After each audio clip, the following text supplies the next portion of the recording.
Assalamualaikum warahmatullahi wabarakatuh. Perkenalkan, nama saya Natasha Andreina. Yang terhormat kepada Ibu Novi Handayani, SMAK. Di sini saya akan memaparkan hasil skripsi saya yang berjudul Pengaruh ROA ukuran perusahaan dan komite audit terhadap nilai perusahaan pada sektor transportasi dan logistik yang terdaftar di BRI pada tahun 2021 sampai 2025. Selanjutnya,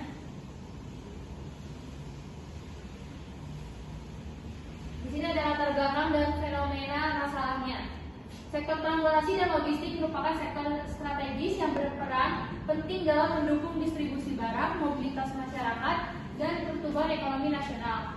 Perkembangan perdagangan digital serta pemulihan aktivitas ekonomi mendorong peningkatan kebutuhan terhadap jasa transportasi dan logistik. Namun, pertumbuhan sektor ini masih mengalami fluktuasi. Di sisi lain, nilai perusahaan pada sektor transportasi dan logistik cenderung mengalami penurunan.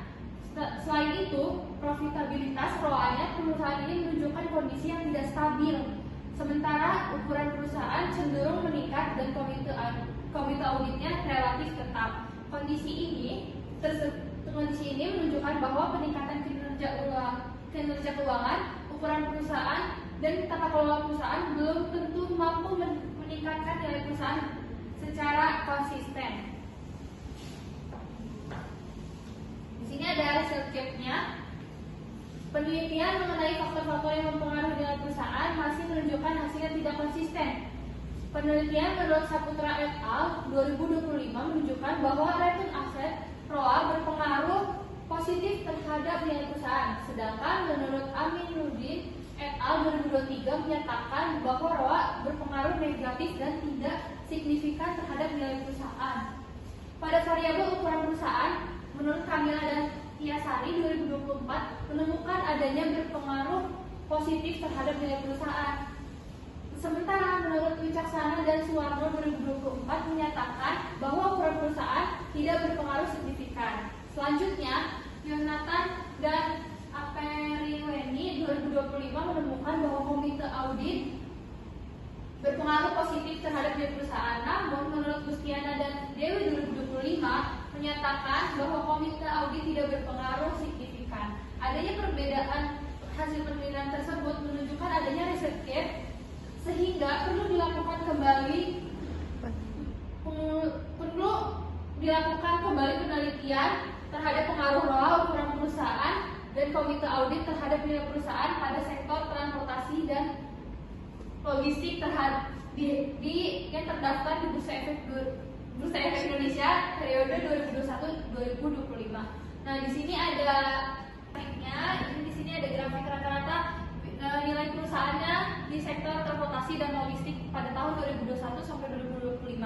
Di sini terjadi peningkatan dan penurunan ya. Selanjutnya di ROA ukuran perusahaan dan komite audit pada sektor transportasi dan logistik pada tahun 2021-2025 itu mengalami fluktuasi. Selanjutnya, rumusan masalah dan tujuan penelitiannya.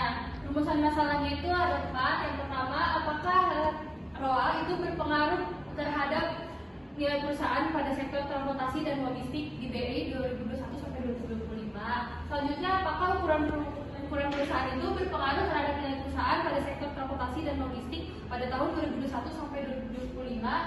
Yang ketiga, apakah komite audit berpengaruh terhadap nilai perusahaan pada sektor transportasi dan logistik pada tahun 2021 sampai 2025.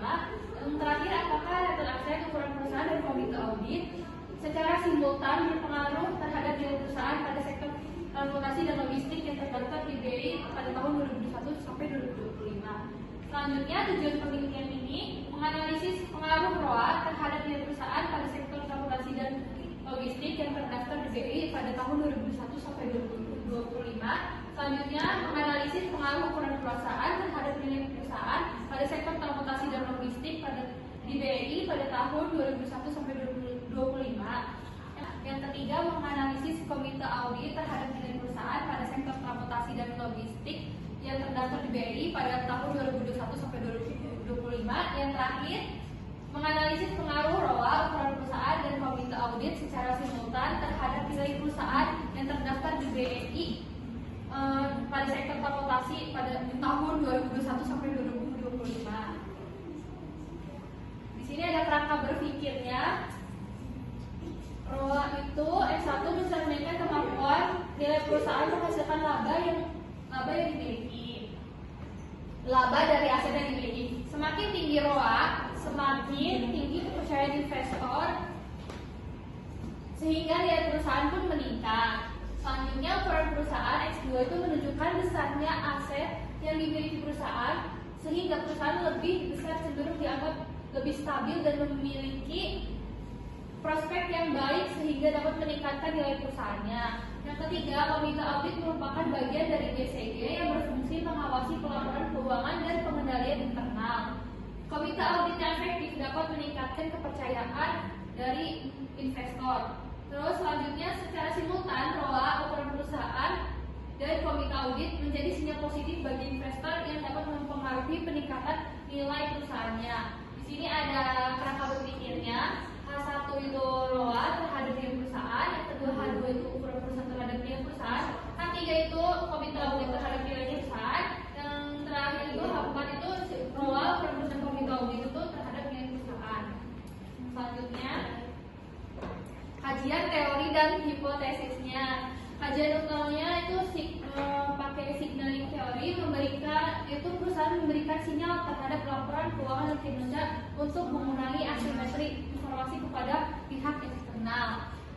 Di sini ada nilai perusahaan diukur dengan PBC, profitabilitas to ROA itu diukur dengan ROA laba bersih dibagi total aset dikali 100. Yang ukuran perusahaan itu skala operasional LM dari total asetnya. Yang terakhir komite audit, mekanisme pengawasan GCG itu jumlah komite auditnya. Hipotesis penelitiannya itu H1 ROA itu berpengaruh positif dan signifikan terhadap nilai perusahaan. Yang kedua, H2 itu ukuran perusahaan berpengaruh positif dan signifikan terhadap nilai perusahaan. H3 komite audit berpengaruh positif dan signifikan terhadap nilai perusahaan. H4 itu ROA ukuran perusahaan dan komite audit berpengaruh signifikan secara simultan. Di sini ada metode penelitiannya. Metode penelitian ini menggunakan kuantitatif dengan jenis penelitian asosiatif. Pendekatan kuantitatif digunakan karena data penelitian berupa angka yang dianalisis menggunakan metode statistik untuk membantu. Penelitian asosiatif bertujuan untuk mengetahui pengaruh ROA ukuran perusahaan dan komite audit sebagai variabel independen terhadap nilai perusahaan sebagai variabel dependen pada perusahaan sektor transportasi dan logistik yang terdaftar di BNI pada tahun 2021 sampai 2025. Populasi penelitian ini ada 40 sektor di sektor transportasi dan logistik ya, yang terdaftar di BNI pada tahun 2021 sampai 2025. Teknik pengambilan sampelnya menggunakan proportion sampling, yaitu pemilihan sampel berdasarkan kriteria seperti perusahaan yang terdaftar secara berturut-turut secara 5 tahun, 5 periode itu. Terus data yang menggunakan data sekunder yang diambil dari laporan keuangan dan anual report perusahaan yang dipublikasikan melalui BNI maupun website resmi dari perusahaan tersebut, dan diperolehnya 10 sampel perusahaan sektor transportasi dan logistik. Teknik pengumpulan data dan analisis datanya. Teknik pengumpulan datanya itu data sekunder berupa laporan keuangan dan anual report pada perusahaan sektor transportasi dan logistik yang terdaftar di BNI pada tahun 2021 sampai 2025. Yang kedua, data diperoleh dari website resmi BNI dan website perusahaannya. Yang ketiga, pengumpulan data menggunakan metode dokumentasi, studi kepustakaan dan sumber dari buku, jurnal ilmiah, dan penelitian terdahulu yang relevan dengan topik penelitian ini. Yang terakhir adalah teknik analisis data. Analisis data dilakukan menggunakan bantuan software IBM SPSS Statistik 2026. Tahapan analisisnya, yang pertama analisis statistik deskriptif, yang kedua uji asumsi klasik, ada uji normalitas, uji multikolerialitas, uji heterokedastisitas, uji heterokorelasi, yang ketiga ada analisis regresi linear berganda, yang keempat uji hipotesis, ada uji T dan uji F, yang kelima uji koefisien determinasi R kuadrat. Analisis tersebut digunakan untuk mengetahui pengaruh ROA, ukuran perusahaan dan komite audit pada nilai perusahaan di sektor transportasi dan logistik yang terdaftar di BRI pada tahun 2021 sampai 2025. Cukup sekian, mohon maaf bila ada kekurangan dan kesalahan. Saya akhiri, wabillahi taufiq wal hidayah. Wassalamualaikum warahmatullahi wabarakatuh.